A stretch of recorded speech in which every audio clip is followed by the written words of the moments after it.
Videos देखने के लिए सब्सक्राइब करें जनसत्ता.com, बेल आइकन दबाकर पाएं लेटेस्ट नोटिफिकेशंस। नमस्कार, स्वागत है आपका जनसत्ता में और मैं हूं कुमार संभव जैन।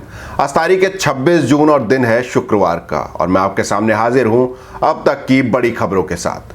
कोरोना वायरस महामारी के बढ़ते प्रकोप को देखते हुए भारतीय रेलवे ने रेगुलर टाइम टेबल वाली यात्री सेवाएं 12 अगस्त तक रद्द करने का फैसला किया है। इसके मुताबिक अब 12 अगस्त 2020 तक कोई भी रेगुलर पैसेंजर ट्रेन या मेल एक्सप्रेस ट्रेन नहीं चलेगी।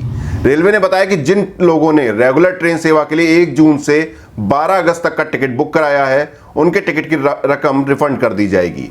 हालांकि रेलवे का यह भी कहना है कि जो टिकट रेलवे खुद कैंसिल करेगा उन्हें ही पूरा रिफंड मिलेगा। खुद टिकट कैंसिल कराने वालों को कैंसिलेशन चार्ज देना होगा। इसका मतलब यह है कि आप 12 अगस्त 2020 तक बुक कोई भी टिकट खुद कैंसिल ना करें, उन्हें रेलवे खुद ही कैंसिल कर देगा। रेलवे बोर्ड ने यह भी कहा है कि 1 जुलाई से 12 अगस्त तक यात्रा वाले सभी टिकट भी रद्द किए जा रहे हैं।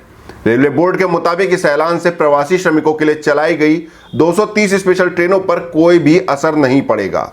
उधर भारत और चीन के बीच लद्दाख सीमा पर तनाव जारी है। चीन लगातार पीछे हटने की बात कहता है, लेकिन LAC पर भारत के खिलाफ अपनी स्थिति लगातार मजबूत करता जा रहा है। इस बीच चीन ने सीमा पर दोनों देशों के टकराव को लेकर नया खुलासा किया। इसके मुताबिक 15-16 जून को गलवान घाटी में दोनों देशों के सैनिकों का जो आमना सामना हुआ, उसकी नींव 1 महीने पहले ही पड़ चुकी थी। भारत में चीन के राजदूत सुन विदोंग ने न्यूज एजेंसी PTI को बताया कि गलवान घाटी में पहली बार भारत और चीन की सेनाएं मई की शुरुआत में ही आमने सामने आ गई थी। इस बीच भारत और चीन के विवाद को लेकर अमेरिका आगे आया है। अमेरिका ने कहा कि इस विवाद के चलते उसने यूरोप में अपने सैनिकों की संख्या कम की है और उन्होंने दक्षिण पूर्व एशियाई क्षेत्रों में भेजा गया है। अमेरिकी विदेश मंत्री माइक पोम्पियो ने कहा कि चीन की ओर से भारत और दक्षिण पूर्व एशिया के सामने पैदा हो रहे खतरे को देखते हुए यह फैसला किया गया है। बता दें कि LAC पर भारत और चीन के बीच विवाद को लेकर देश में राजनीति चरम पर है। कांग्रेस इस मसले पर लगातार बीजेपी को घेर रही है। अब बीजेपी चीफ JP नड्डा ने कांग्रेस पर निशाना साधा। उन्होंने कहा कि चीन से राजीव गांधी फाउंडेशन को मोटा चंदा मिला था। वहीं डोकलाम विवाद के दौरान पूर्व कांग्रेस अध्यक्ष राहुल गांधी चोरी छिपे दिल्ली में चीन के राजनयिक से बातें करते थे।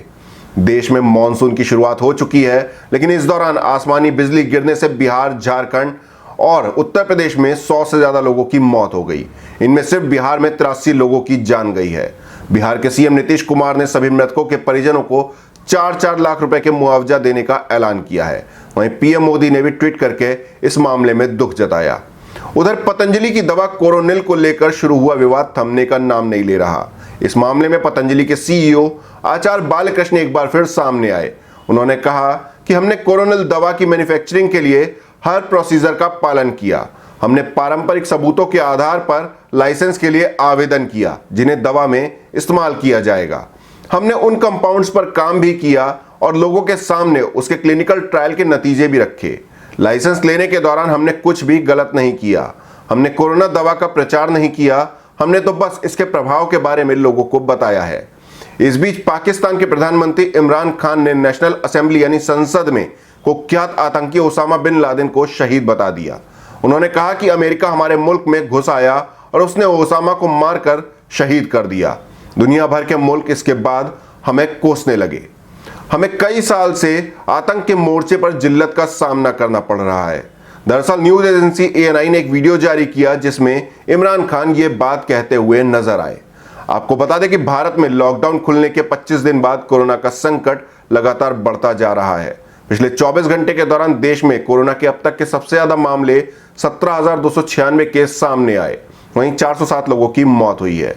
इसके साथ देश में संक्रमितों की संख्या 4,90,401 पर पहुंच गई। साथ ही कोरोना से मरने वालों की संख्या 15,000 के पार निकल गई है।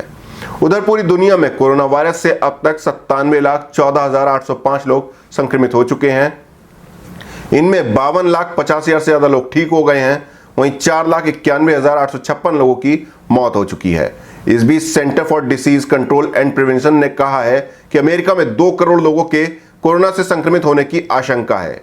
ये थी अब तक की बड़ी खबरें। आपको हमारी रिपोर्ट कैसी लगी कमेंट बॉक्स में जरूर बताएं। देश दुनिया की और भी खबरों से रूबरू होने के लिए बने रहिए जनसत्ता के साथ।